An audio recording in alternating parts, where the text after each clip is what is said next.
Government of India ने हाल ही में interim budget प्रस्तुत किया है, जिसको हिंदी में हम अंतरिम बजट कहते हैं। इंटरिम बजट में और जो फुल बजट जो यूनियन गवर्नमेंट प्रस्तुत करती है, उसमें डिफरेंस क्या है? उसका डिफरेंस ये है कि कॉन्स्टिट्यूशन ऑफ इंडिया जो है वो आर्टिकल 112 में ये प्रावधान करता है कि जो भारत सरकार है वो अपना फुल बजट, जो एक्सपेंडिचर्स का, रिसिप्ट्स का सारा हिसाब किताब जो है वो राज्यसभा लोकसभा के आगे रखे, उसमें वो बजट पास हो। और जब इलेक्शन ईयर होता है, जिस साल चुनाव होने होते हैं, उस साल कॉन्स्टिट्यूशन का ये आर्टिकल 116 कहता है कि कुछ महीने के लिए, जब तक इनकम्बेंट गवर्नमेंट है और नई गवर्नमेंट नहीं अपना पूरा पदभार संभालती, तब तक के लिए ये बजट प्रस्तुत किया जाता है। इसकी अवधि होती है जुलाई महीने के लगभग की,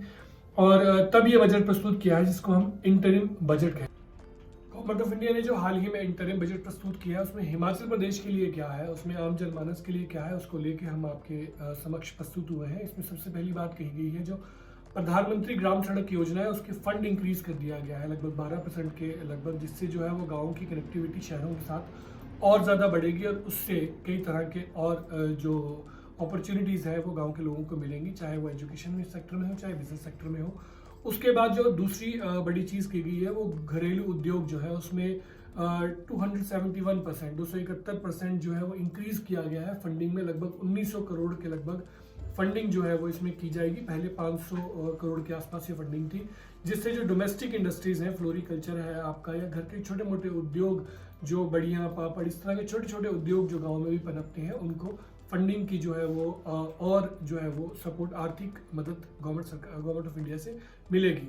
इसके बाद जो बात की गई है, वो बात की गई है टीयर 2 और 3 सिटीज़, जो हिमाचल में अधिकतर जो शहर हैं हमारे, वो टीयर 2 और 3 की कैटेगरी में आते हैं। इसमें बात की गई है यूनियन जो इंटरिम बजट है, इसमें कहा गया है कि जो कनेक्टिविटी है आने वाले समय में, जैसे 4 लेन्स अभी हिमाचल में बढ़ रहे हैं, तो उसमें आने वाले समय में जो है वो हाउसिंग प्रोजेक्ट्स और रियल इस्टेट की तरफ जो है वो गवर्नमेंट का ध्यान रहेगा, और गवर्नमेंट रियल इस्टेट प्रोजेक्ट्स जो है वो वहाँ पे प्रमोट करेंगी, ताकि जो बड़ी कंपनीज हैं, बड़े उद्योग हैं, वो वहाँ पे ज़्यादा से ज़्यादा जाए, वहाँ पे उनके ऑफिस हों, जिससे एम्प्लॉयमेंट की जो संभावना है वो बढ़े। और सबसे बड़ी बात, जिसमें सबसे बड़ा फायदा हिमाचल को मिल सकता है, वो है हमारा पिलग्रिमेज टूरिज्म की बात। इसमें जो है वो यूनियन गवर्नमेंट ने की है। उसमें कहा गया है कि जो अधिकतर जो टूरिज्म अब है, वो